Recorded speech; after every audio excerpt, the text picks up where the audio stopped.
You're listening to Metal Attack MTL with Double D here on MetalMessiahRadio.com. Alright, you're listening to Metal Attack MTL here on Metal Messiah Radio.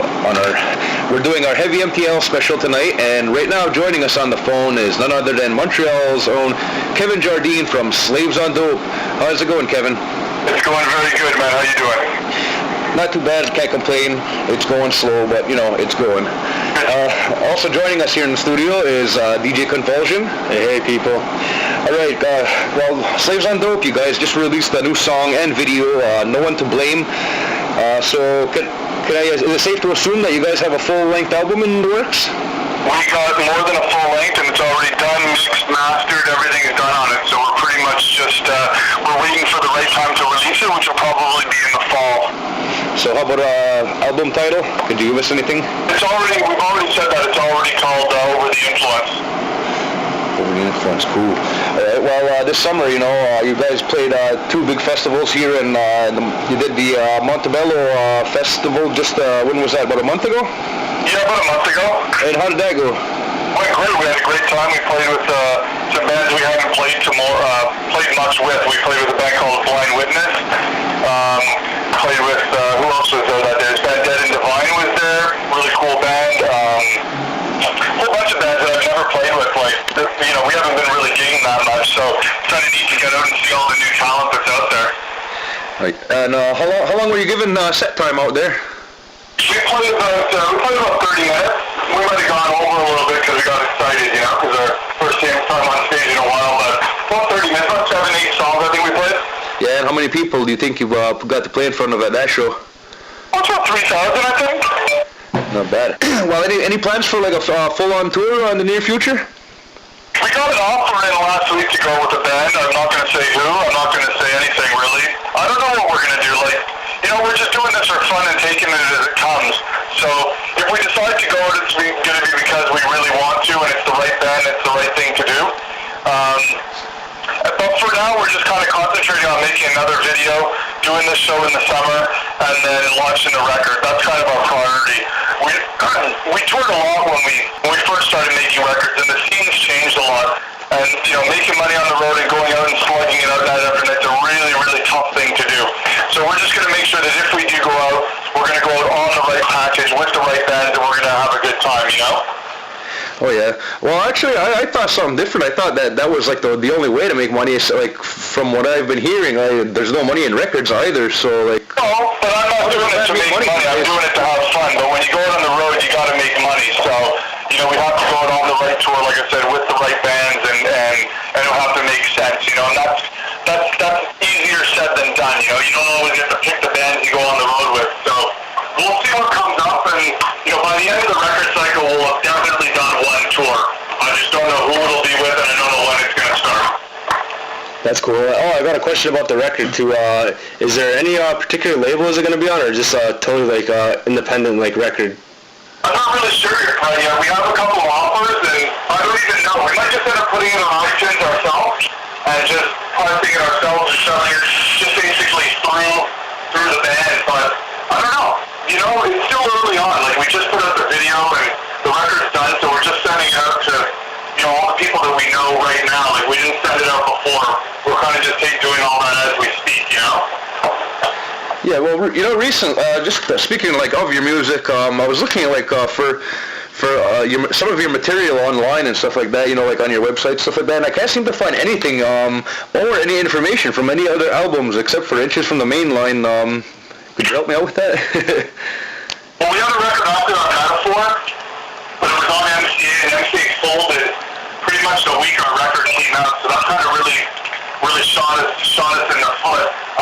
But that was our biggest record, so that's the one that everybody talks about, and that's the one that everybody, wants to hear about. So we still play songs from that live, and we probably always will. And it's a cool record. It's a great record. I still listen to it, especially when I got a show to do, because I got to remember all the parts. But, it's fun to go back and listen to records that you did. That record's 10 years old, and we had it written a couple of years before we even recorded it. So it's an older record. It's cool though.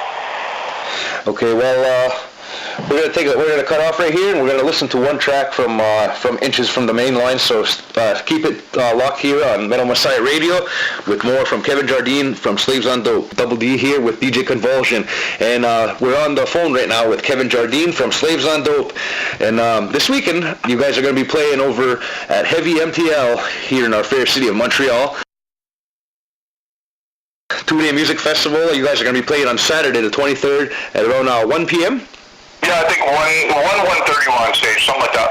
So, well, we just heard a track from Inches from the Main Line, and we know you got some new material you just told us that's out. So what kind of set are we going to be seeing? Like a lot of mix of everything, or are you guys going to be playing a lot of more new stuff, or? Bunch of new songs and 3 or 4 old songs. Try to get everybody into the new record, get them hearing what we've been doing for the past couple of years and writing. And, we wrote this record, it's almost 2 years ago. Just we were waiting for the right time to put it out. So they'll hear, I think 4 or 5 new ones and a handful of old ones, too. That's cool. Also, I want to ask, how stoked are you guys to be, actually on the main stage also? That's a pretty big stage, you're going to have a lot of, maneuver space and space to run around. Are you stoked about that? We've played stages that big before, and it's really cool to get, the respect of the bands on the tour and stuff, and letting us play on that stage instead of just a small stage on the side. So it's cool, and we're pretty much the third band playing, and we're the first band on that stage, so we're pretty much opening the festival on that side, so that's pretty cool. Are you going to be rocking the dreads this weekend? No, the dreads were retired in 2003. Oh. Yeah, actually earlier today, I ended up watching a live video of Pushing Me, and yeah, that's when you had the dreads. You were almost unrecognizable, from the Kevin Jardine I see today back then. Yeah. Well, you guys, when people look you up, I see a lot of times you're described as nu metal. Do you guys agree with that? It's not new anymore, is it? I guess not. No, not really. Actually, I kind of just looked at nu metal as a tag. Now it's even if it was considered nu metal back in the day, it's changed now. It's actually just considered either hard rock, or some of it is just straight up considered metal. And I think so. I never really considered us metal. I never really considered us nu metal. I never considered us rap rock or rock. We were always a little different, We weren't scared to have ballads. We weren't scared to have melody. We weren't scared to be groovy. We weren't scared to be, riffy. We kind of did everything. We didn't really do one thing and stick to one thing. We always found that kind of boring. And even on this record, you hear a lot of different influences, And, our favorite band was always Faith No More, and they were the one band that could always pull off a bunch of different styles and genres and still keep it interesting. And not that I will ever compare us and say we're close to that, but that's what we always like. Everybody can go out and put out a record of a bunch of fast metal riffs and say they're a metal band, but, it's when you can go outside of that a little bit and be creative is when I really respect the band. We just spoke about touring again. In the past on your tours, where was the worst place you could say you've ever slept on the road? The most god-awful place, when Slaves on Dope were just you guys were just funning around going on your first tours and stuff as young cats out there. We stayed at a hotel in Winnipeg called the Royal Albert, and as much as we played there, and I loved playing there because it was always full, the first time we ever stayed there was the first time we ever toured. The roaches were out with the lights on. That's how bad it was. Oh, wow. So how long have all you guys in the band known each other anyway? Are you guys lifelong friends? You guys know each other well enough? You could. Are you guys close enough to know who farted just by the smell? Yeah, pretty much. Jason, I've known Jason for about 18 years. I've known Seb, our bass player, for a good 12 years, 13 years, and Peter for probably both of them around the same. I've known them I produced both their bands. Seb had a band before Slaves, and Peter had a band before Slaves as well, before being in Slaves, I mean. And I produced both their records, in the late 90s, early 2000s. Right before I started touring, and while I was touring, I'd come home and work on stuff, and they were bands I worked with. Awesome. So you told me earlier that you guys like to play a lot of anything. You guys aren't afraid to experiment. You guys will play what you want, and you don't really consider yourself like one particular genre. So like let's talk about your influences. Like if if two bands fucked and Slaves on Dope was the child, who would those bands be? Who would the parents be? Well, like I said, we're a huge Faith No More fans, so they're pretty much at the top of the list. And then everybody else sort of, I don't want to say pales in comparison, but just, I don't know. It's hard to say. Like, we're influenced by everything. Like, bands we tour with, bands I work with in my studio, bands, Jason's a DJ at shows, so bands he plays, like, and Jason's a huge music listener too, so it's like, we listen to so much music that I think it trickles down, and what trickles down is the diversity, the creativeness, and just the great songwriting and stuff, and that's something we always strive to do, is write really good songs no matter how they were presented and how heavy they would be, how groovy they would be, how fast they would be, whatever, we just tried to write good tunes all the time. That was always our goal. Okay, well this weekend, I guess, are we gonna hear anything, anything, I guess, like out of the ordinary, sort of, like maybe anything? Are you gonna experiment with the crowd this weekend, I guess, so to say? I don't really know. Like, it's kind of like fly by the seat of our pants. We write up a set list and just kind of hope for the best. No Poison covers or anything like that?